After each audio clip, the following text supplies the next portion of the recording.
दोस्तों, आज मैं आप सभी को बताने वाली एक ऐसी कहानी, एक ऐसी घटना जिसको सुनने के बाद आप सभी लोगों को बहुत ज्यादा हैरानी होगी। दरअसल दोस्तों, एक महिला, जिस महिला की अगर मैं उम्र की बात करूं तो लगभग उसकी उम्र 26 साल की रही होगी और महिला का नाम जो होता है वो अर्चना होता है। दोस्तों आप सभी को पता है कि 3 जनवरी 2026 से प्रयागराज में माघ मेले की शुरुआत हो चुकी है। तो दोस्तों, मैं आप सभी को बता दूं कि ये जो अर्चना नाम की महिला होती है वो भी इस मेले में शामिल होना चाहती थी और ये चाहती थी कि मैं शुरुआत में ही जाऊं ताकि वहां पर मुझे ज्यादा भीड़ मिले और काफी ज्यादा मुझे अच्छा भी लगे। लेकिन दोस्तों, अभी फिलहाल जो अर्चना का पति होता है वो घर पर नहीं होता है, इसीलिए वो महिला अर्चना क्या करती है कि प्रयागराज के अंदर हो रहे माघ मेले में जाने के लिए अपने देवर को तैयार करती है। दोस्तों, मैं आप सभी के अगर अर्चना के देवर के बारे में बात करूं तो उसकी उम्र लगभग 21 साल के करीब होती है और ये लड़का जो था वो देखने में काफी ज्यादा हैंडसम और नौजवान होता है।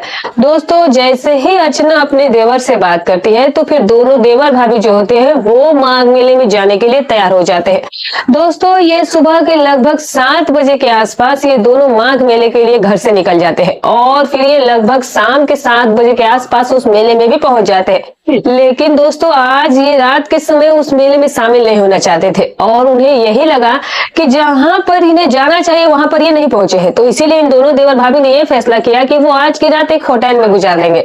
और फिर उसके बाद दोस्तों क्या होता है कि जो अर्चना होती है वो अपने देवर को लेकर के एक होटल में रुकने के लिए चली जाती है और होटल में जाने के बाद वहां पर एक कमरा जो है वो ले लिया जाता है, कमरा बुक कर लिया जाता है और फिर उसके बाद दोस्तों उसी होटल में सारी चीज की लोग व्यवस्था करते हैं, भोजन पानी करते हैं और फिर दोनों देवर भाभी जो होते हैं वो एक साथ बैठकर खाना खाते हैं और फिर एक ही कमरे में सो जाते हैं। लेकिन दोस्तों, जो अचानक अर्चना का देवर होता है उसके दिमाग में पता नहीं क्या आता है क्या नहीं आता है कि वो लड़का अपनी भाभी के साथ यानी कि अर्चना के साथ कुछ ऐसा काम कर देता है कि जिसके बारे में जब आप सुनेंगे तो सच बता रही हूँ दोस्तों कि आपके भी पैरों तले से जमीन खिसक जाएगी। आखिर दोस्तों, अर्चना के देवर ने अर्चना के साथ ऐसा कौन सा काम किया था कि जिस काम को करने के बाद अर्चना की हालत कुछ ऐसी हो गई कि फिर वो उस मेले में जा ही नहीं पाई और उस मेले में वो उस तरह से नहीं रह पाई। तो दोस्तों, ये जो सारी घटना है, जो सारी कहानी है वो आपको इस वीडियो के माध्यम से बताने वाली हूँ। लेकिन इस कहानी की शुरुआत करने से पहले बस एक ही रिक्वेस्ट है कि वीडियो को लाइक कर लीजिएगा, चैनल को सब्सक्राइब कर लीजिएगा। तो चलिए दोस्तों, आज की इस घटना की हम शुरुआत करते हैं। तो दोस्तों, इस घटना की जो शुरुआत होती है वैसे तो प्रयागराज से होती है, लेकिन दोस्तों ये जो लड़का और ये जो महिला होती है ये रहने वाले राजस्थान के होते हैं। दोस्तों, राजस्थान में ये जो महिला होती है इसका जन्म हुआ था और जिसकी उम्र लगभग अब 30 साल हो चली थी। दोस्तों, इस लड़की का जन्म जो था वो वहीं पर हुआ था और वहीं पर वो पली बड़ी थी और जो उसके माता पिता थे वो एक साधारण परिवार से होते हैं, नॉर्मल तरीके से अपना जीवन जी रहे थे, मेहनत मजदूरी करके अपने बच्चे का वो पालन पोषण कर रहे थे। दोस्तों, मैं आप सभी को बता दूं कि जो अर्चना होती है वो शुरू से ही पढ़ाई लिखाई में काफी ज्यादा होशियार रही थी और अर्चना का शुरू से ही एक सपना था कि वो पढ़ लिख करके एक अच्छी पोस्ट पर जाएगी, सरकारी नौकरी हासिल करेगी। और धीरे धीरे दोस्तों अब समय बीता है, अब अर्चना का जो इंटरेस्ट होता है वो पढ़ाई लिखी और जो पढ़ाई लिखाई होती है उससे हट करके अब उसको अपने अचीवमेंट में चली जाती है, वो टीचर बनना चाहती थी और फिर उसकी किस्मत भी साथ दे देती है। और फिर दोस्तों, जब ये पहली बार एग्जाम टीचर का देती है तो फिर उसमें ये पास भी हो जाती है और फिर ये टीचर बन भी जाती है। दोस्तों, मैं आप सभी को बता दूं कि जो अर्चना होती है वो अपनी शादी से पहले ही टीचर बन चुकी थी, यानी कि पढ़ी लिखी होकर के उसने बहुत अच्छा अपने जीवन में सफलता पा ली थी और उसकी उम्र जो थी उस वक्त 22 साल के करीब हो चली थी। दोस्तों, अब आप सभी को पता है कि आज के समय के अंदर 22 साल की उम्र होना जो है वो एक लगभग लड़की की शादी की उम्र हो जाती है, वरना लड़की की शादी की एज तो 18 साल के बाद ही शुरू हो जाती है। अब दोस्तों, उसके जो माता पिता होते हैं वो उसे रोजाना इसी बात के लिए टोका करते थे कि बेटा अब तुम्हारी शादी की जो उम्र है वो हो चली है, तो अब हमें कोई अच्छा सा रिश्ता देख करके तुम्हारी शादी करवा देनी चाहिए। लेकिन दोस्तों, जो अर्चना होती है वो अपने माता पिता से अभी शादी के लिए मना कर रही थी। वो कहती थी कि पापा, मैं अभी शादी इतनी जल्दी नहीं करना चाहती हूँ, आपने जो भी मुझे पढ़ाया लिखा है, जो भी मेरे ऊपर पैसा खर्च किया वो पैसा मैं आपका चुकता करना चाहती हूँ और फिर मैं जाकर के शादी करना चाहती हूँ, मैं अपनी जिम्मेदारियां पूरा करना चाहती हूँ। लेकिन दोस्तों, जो अर्चना के पिता होते हैं वो जब भी गांव में निकलते हैं तो गांव के कई सारे लोग जो थे वो तरह तरह की बातें करते थे कि बेटी की कमाई खा रहा है इसीलिए बेटी की शादी नहीं कर रहा है और भी कई तरह की बातें उनके खिलाफ की जा रही थी, जो कि अर्चना के पिता के दिल पर बहुत ज्यादा चोट पहुंचाया करती थी। और इसी चीज को लेकर के दोस्तों, जो अर्चना के पिता होते हैं वो काफी ज्यादा दुखी हो गए थे। और फिर एक दिन जो अर्चना के पिता होते हैं वो अपनी पत्नी यानी कि अर्चना की माँ को सारी बात बताता है, शेयर करता है, जो भी गांव के लोग उनके बारे में कह रहे थे और जो कुछ उनको फेस करना पड़ा था सारी चीजें जब अर्चना की माँ को पता चलता है तो फिर एक शाम रात के समय लगभग 7 बजे के आसपास का समय हो रहा था। अर्चना की जो माँ होती है वो अर्चना के पास आ जाती है और अर्चना से बातचीत करके अपने पापा के बारे में, उनके फीलिंग के बारे में बताना शुरू करती है। जब दोस्तों अर्चना को ऐसा लगता है कि शायद मेरे पापा को यहाँ पर ताने दे करके बहुत ज्यादा परेशान कर रहा है, तो फिर उसने सोचा कि चलो ठीक है, फिर मैं शादी कर लेती हूँ और फिर उसके बाद जितना हो सकेगा मैं अपने माँ पापा का शादी का बात भी ख्याल रखूंगी, उनके लिए मदद करूंगी। दोस्तों अर्चना जो थी वो अब शादी के लिए इसीलिए नहीं हुई थी क्योंकि अर्चना जो थी वो अपने माता पिता की इकलौती बेटी थी। अर्चना अपने माता पिता की इकलौती बेटी थी और अब उसके माता पिता में सिर्फ वही एक संतान होती है। उसके ना कोई भाई था, ना कोई बहन था, इसीलिए वो अपने माँ पापा से बहुत ज्यादा प्यार भी किया करती थी और माँ भी पापा भी उसे बहुत ज्यादा प्यार करते थे। लेकिन जब बात उसके पिता की इज्जत की आ जाती है तो फिर उसे लगा कि उसे पापा जो है वो सही बात कर रहे हैं और फिर वो समझती है कि उसके पापा की बात उसे मान लेना चाहिए और उसे शादी कर लेनी चाहिए। उसके बाद क्या होता है दोस्तों कि अर्चना अपने पापा से कहते हैं कि ठीक है पापा, कोई दिक्कत नहीं है, अगर आप मेरी शादी करवाना चाहते हैं तो बिल्कुल आप जाकर के कहीं अच्छी सी जगह रिश्ता देख करके मेरी शादी करवा दीजिए। क्योंकि दोस्तों जो अर्चना होती है वो टीचर बनने के बाद भी उसने ये नहीं कहा कि मैं अपने मन पसंद से शादी करूंगी। अर्चना ने बिल्कुल भी ऐसी कोई डिमांड नहीं रखी। अर्चना ने अपने पापा से साफ कह दिया था कि जहां भी आपको सही लगे वहीं पर आप मेरा रिश्ता सही करा दीजिएगा। और फिर उसके बाद दोस्तों जो अर्चना के पिता होते हैं फिर उसके रिश्ते को लेकर, मतलब कि शादी ब्याह को लेकर के आसपास के रिश्तेदारों पे जाना शुरू करते हैं। अब दोस्तों आप सभी को पता है कि लड़की का जो धन है वो एक ऐसा धन होता है कि जिसकी शादी करने में कोई ज्यादा पापड़ नहीं बेलने पड़ते उनकी शादी के लिए। और दूसरी बात दोस्तों, अर्चना जो थी वो तो एक सरकारी जॉब वाली लड़की थी, एक टीचर होती है, तो फिर इस लड़की से भला कौन शादी नहीं करना चाहेगा। जहां पर जो अर्चना के पिता होते हैं वो जहां भी जाते और जहां भी लोगों से मिलते और उसकी जो बेटी की शादी थी वो वहां पर फिक्स हो जाती थी। लेकिन अर्चना के पिता ने ये सोच रखा था कि यार मेरी बेटी ने अपनी पढ़ाई पर इतना ज्यादा मेहनत की, अपनी काबिलियत इतनी दिखाई है, तो फिर मैं उसका रिश्ता भी एक ऐसे घर में करूंगा जहां पर पहले से ही किसी चीज की कोई कमी ना हो। अब दोस्तों उसके बाद होता क्या है कि अर्चना के पिता जो है वो घूमना शुरू कर देते हैं और लगभग 1 महीने के बाद उन्हें एक रिश्ता मिल जाता है। दरअसल जो लड़का होता है वो 2 भाई होते हैं, जिसमें बड़े वाले दोनों भाई की अभी तक शादी नहीं हुई थी। बड़ा वाला जो लड़का था वो एक इंजीनियर होता है जो कि महीने में वो भी अच्छा खासा पैसा कमा रहा था और छोटा वाला लड़का घर पर रह करके अभी पढ़ाई कर रहा था और अपने माता पिता के साथ ही रहा करता था। और दोस्तों जब उन लोगों से अर्चना के पापा की मुलाकात होती है तो अर्चना के पापा अपनी बेटी अर्चना के बारे में उनको सारी चीजें बताती हैं, तब उन्हें ये रिश्ता जो है वो बहुत ज्यादा पसंद आ जाता है। यहाँ दोस्तों मैं आप सभी को बता दूं कि जिस वक्त अर्चना के पापा अपनी बेटी का रिश्ता उनके घर पर गए थे उस वक्त जो लड़का था, यानी कि जो अर्चना का होने वाला पति होता है, वो उस वक्त घर ही पर था। और जब वो अर्चना की फोटो देखता है, दूसरी बात ये थी कि अर्चना जो थी वो टीचर भी थी और वो भी सरकारी, तो उन लोगों के लिए ये रिश्ता जो था वो काफी ज्यादा पसंद आ गया था। और दोस्तों जब रिश्ता इतना ज्यादा पसंद आ जाता है तो फिर अर्चना के पिता कहते हैं ठीक है अब आप लोग हमारे घर आइए, हमारी लड़की को देख लीजिए, उसके बाद हम रिश्ते की बात को आगे बढ़ाएंगे।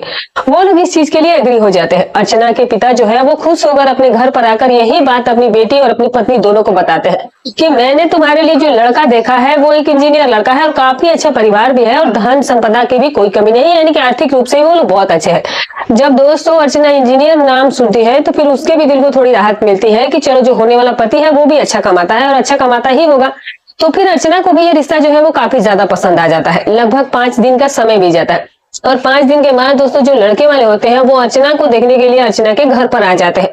अब मैंने आपको बताया है कि जो अर्चना थी वो शुरू से ही देखने में काफी ज्यादा खूबसूरत थी। ये जो लड़की थी, मतलब कि जो इसके शरीर की बनावट थी वो बहुत ही ज्यादा खूबसूरत थी। जब लड़के वाले आते हैं अर्चना के घर पर और उस लड़की को देखते हैं तो पहले ही नजर में जो लड़का इंजीनियर था वो अर्चना को सामने से भी देख करके पसंद कर लेता है। दोस्तों अर्चना को भी लड़का काफी पसंद आया था और फिर दोस्तों सभी लोग जो है वो एक दूसरे से खुशी से मिठाई खिलाते हैं और फिर वहीं पर उसकी सगाई भी कर दी जाती है। सगाई हो जाने के बाद दोस्तों अर्चना को इस बात की खुशी नहीं थी कि उसको सगाई हो गई, उसे इस बात का दुख था कि वो अपने माता पिता को अब कुछ ही दिनों में यहाँ से छोड़ करके चली जाएगी। अर्चना जो थी वो सबसे ज्यादा उसे चिंता थी, वो इसी बात की चिंता कर रही थी। लेकिन बेटी का तो धर्म ही ऐसा है दोस्तों कि एक न एक दिन उसे तो अपना घर छोड़कर जाना ही पड़ता है।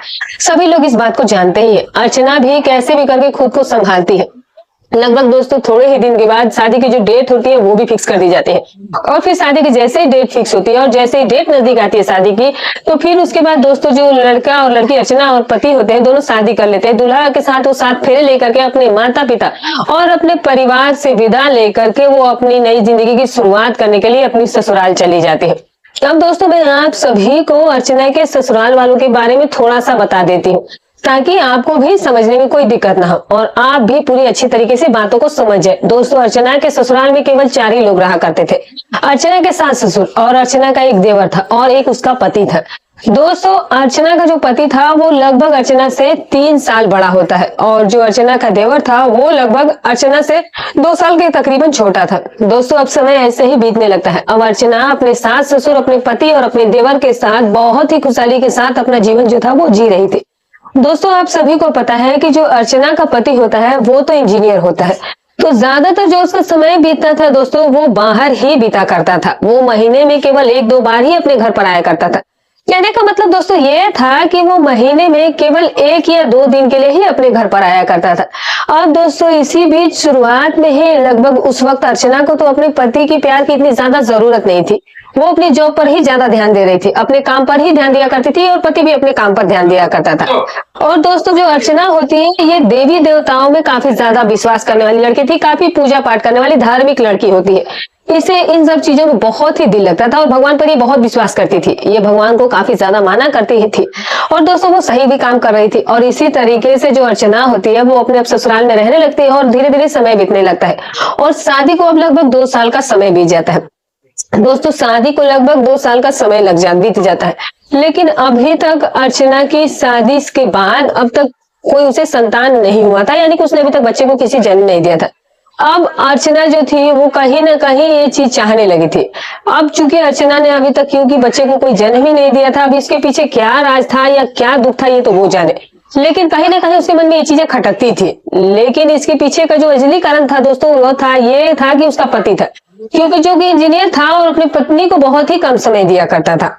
दोस्तों जब अर्चना की शादी को कई साल का समय बीत जाता है और जब ये लड़की किसी संतान को जन्म नहीं देती है, तो अब आस पड़ोस के रिश्तेदार में जो महिलाएं हैं अब वो इसके बारे में उल्टी सीधी बातें बनाना शुरू कर देती है। तो फिर इसने सोचा कि ये तो चीजें गलत हो रही है। पहली बात तो ये है कि अर्चना लोगों की बात पर बहुत कम ध्यान देती थी, लेकिन अगर देती थी तो काफी ज्यादा वो चिंता में डूब जाती थी। अब दोस्तों आप सभी लोगों को पता है और आपने सुना भी होगा और आप जानते भी होंगे। तो दोस्तों फिलहाल भी अभी 3 जनवरी 2026 से प्रयागराज में अभी माघ मेले की शुरुआत हो चुकी है। तो वहां पर जाने वाले लोगों की संख्या भी आप लोगों को पता ही है कि वहां पर कितने सारे लोग जा रहे हैं दोस्तों। तो दोस्तों जब इस महिला यानी कि अर्चना को इस बारे में पता चलता है कि प्रयागराज में अभी माघ मेले की शुरुआत हो चुकी है, तो फिर वहां पर क्या है दोस्तों कि इस लड़की की पहले भी इच्छा थी कि वहां पर जाए। जब महाकुंभ का मेला लगा था तभी भी ये जाना चाहती थी और इसका बहुत ज्यादा मन कर रहा था, लेकिन उस वक्त ये जा नहीं पाई थी किसी निजी कारण की वजह से। इसका वहां पर जाना नहीं हो पाया और इसका जो पति था वो भी घर पर नहीं रहा करता था, तो इसीलिए उस साल तो ये नहीं जा पाई। अभी पिछले साल जो जाने वाली थी ये उस साल तो नहीं जा पाई, लेकिन अब अर्चना ने पूरी तरीके से इस बात को ठान लिया था कि वो इस माघ मेले में वहां पर जरूर जाएगी और वहां पर वो भाग लेगी जरूर इस मेले में। लेकिन दोस्तों अब की बार जो पहले वाला सीन था वही हो गया। जब इस अर्चना ने सोचा वहां पर जाने के लिए, तो दोस्तों जो उसका पति होता है वो तो घर पर रहता ही नहीं था। जब अर्चना अपने पति के पास फोन करती है और उसको बताती है कि देखो पिछले साल भी वहां पर महाकुंभ का मेला लगा था तो मैं नहीं जा पाई और इस बार भी मेरा बहुत ज्यादा मन है और मैं जाना भी चाहती हूँ, तो इसीलिए तुम कैसे भी करके 2-3 दिन की छुट्टी लेकर के आओ, हम लोग वहां पर जाकर आते हैं, क्योंकि इसकी शुरुआत जो है वो हो चुकी है। तभी दोस्तों जो अर्चना का पति होता है वो इस बात के लिए उसे मना कर देता है, कहने लगता है कि मेरे पास तो बिल्कुल भी अभी समय नहीं है और अगर मैं फिलहाल यहाँ से आता हूँ तो फिर मुझे ये काम से भी ये लोग निकाल सकते हैं, क्योंकि पहले भी मैं कई ज्यादा छुट्टियां ले चुका हूँ और अभी तो मैं इतना ज्यादा बिजी हूँ कि मैं कुछ चाहकर भी अभी छुट्टी नहीं ले सकता। यहाँ पर दोस्तों जो अर्चना होती है वो अपने पति से इस बात को लेकर के काफी ज्यादा नाराज होकर के फोन को काट देती है, लेकिन इसका वहां पर जाना भी काफी ज्यादा जरूरी था। इस लड़की ने सोचा कि वहां पर जो भी उसकी इच्छाएं हैं, जो भी इसने ख्वाब देखे, वो सब कुछ वहां मेरे जाने के बाद पूरे हो जाएंगे। और दोस्तों अब अर्चना ने पूरे तरीके से ये बात ठान लिया था कि वो कल यहाँ से किसी भी तरह से जाएगी। अब दोस्तों होता क्या है कि जो अर्चना होती है वो अपने देवर से इस बारे में बातचीत करती है और अपने देवर को इस बारे में सब कुछ बताती है, कहने लगती है कि चलो हम ही लोग चलते हैं और यहाँ पर मम्मी पापा हैं, अगर कोई भी दिक्कत होगी तो हम यहाँ के लोग रिश्तेदार हैं। अब अर्चना का जो देवर होता है वो उसके इस बात को मान लेता है, क्योंकि कहीं ना कहीं अर्चना का देवर भी अपनी भाभी को काफी ज्यादा पसंद किया करता था। उसने सोचा कि शायद फिर ऐसा मौका दोबारा कभी नहीं मिलेगा जो कि मुझे भाभी खुद ही सामने सफर करे और भाभी के साथ इतनी दूर जाने का सफर है, रास्ते में बहुत सारी बातचीत भी करेंगे और बहुत कुछ एंजॉय भी करेंगे, तो चलो मैं भाभी को हाँ कह देता हूँ।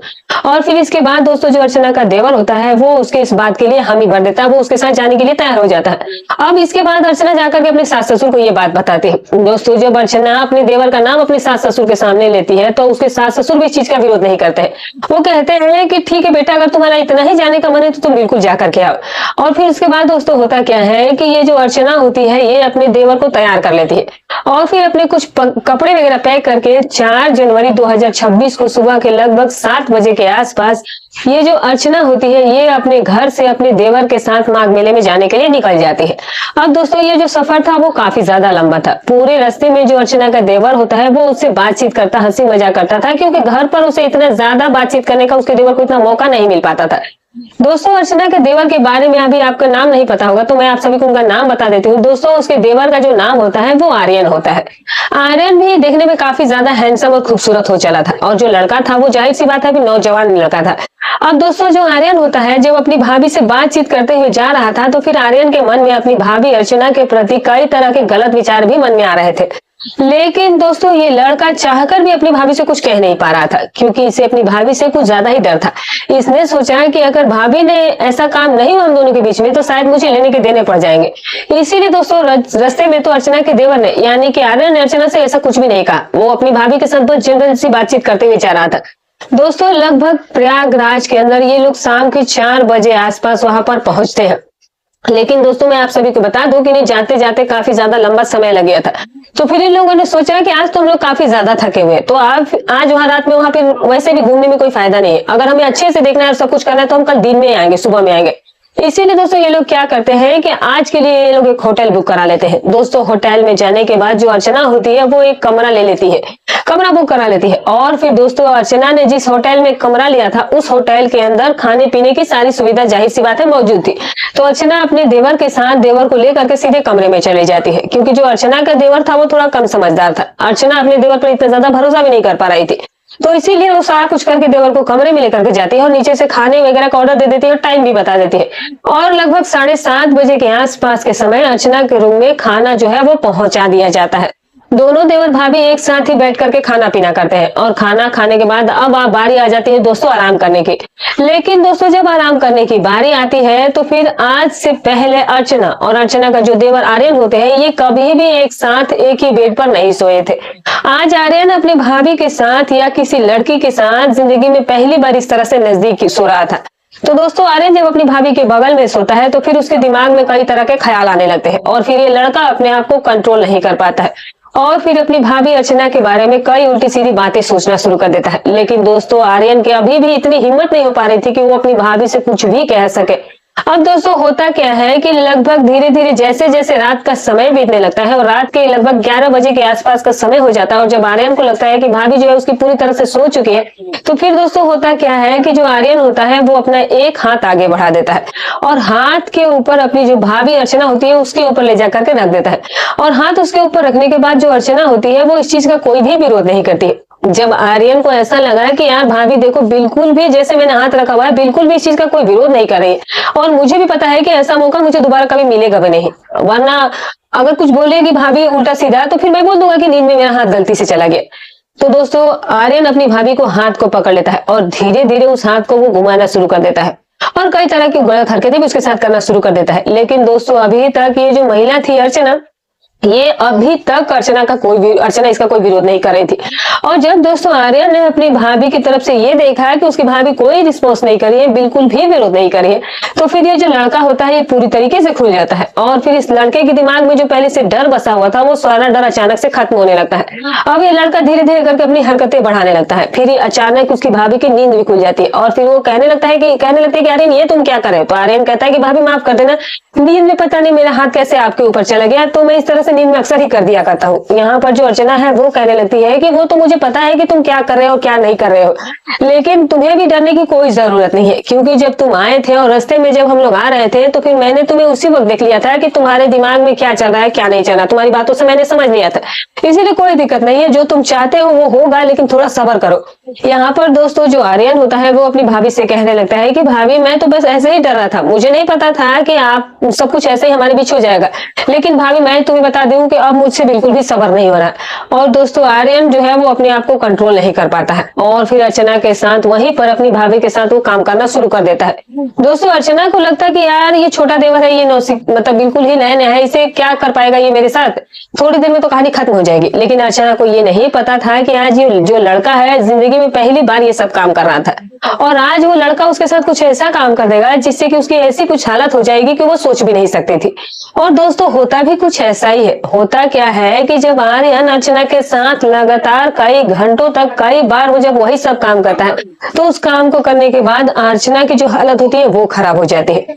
और सुबह दोस्तों जब अर्चना नहा धो करके स्नान वगैरह करके जब ये मेले में जाने के लिए तैयार होती है, जब ये पूरी तरह से तैयार हो गई कि अब मेले में जा करके वो सारा काम करेगी, अपना जो है पूजा पाठ जो भी करने आई है वो करेगी, वहां ये घूमना चाहती थी। लेकिन दोस्तों इन दोनों के बीच में कुछ ऐसा हो गया था जिसकी वजह से अर्चना जो थी वो उसकी स्थिति जो थी उसका तबीयत जो तो ठीक नहीं लग रहा था। अर्चना का देवर को जो उसे बर्ताव है वो देवर का बर्ताव उसे बहुत अच्छा लगा और दोस्तों कुछ ही देर के लिए वो वहां पर मेले में घूमी और फिर वहां से स्नान करके वापस उस होटल के अंदर उसी कमरे के अंदर आकर अपने देवर के साथ वो फिर से वही सब काम करना शुरू कर देते हैं।